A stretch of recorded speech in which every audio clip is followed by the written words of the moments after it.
History of cricket. Cricket began to develop in Sri Lanka once the process of British colonisation was completed in the early 1800s.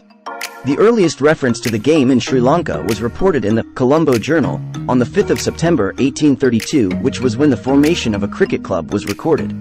The Colombo Cricket Club was formed soon after in November 1832 and played its first cricket match against the 97th British Regiment.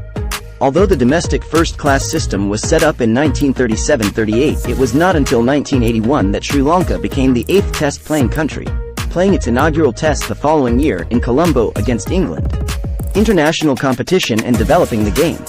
After winning just 4 games out of 26 during the first 5 ICC Cricket World Cup tournaments, the next edition brought forth the most unlikely winner of a major international cricket tournament thus far.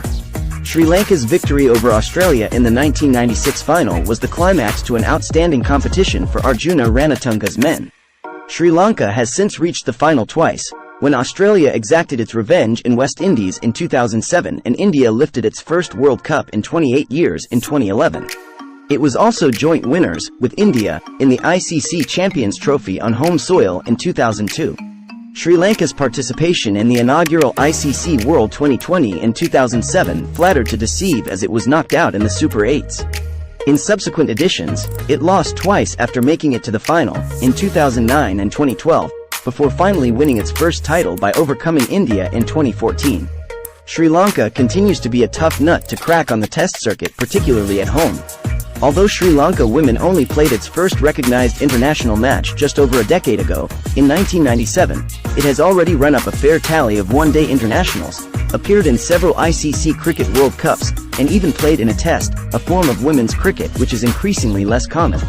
It owes much to Gwen Herath, the former president of the WCA of Sri Lanka, for her administration in the days before the men's board took over in 2005.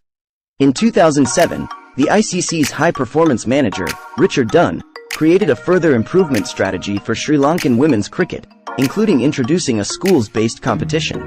The aim was to increase its performances at such tournaments as the Asia Cup, where it has regularly made the final, and the 2009 World Cup, although it failed to win a match.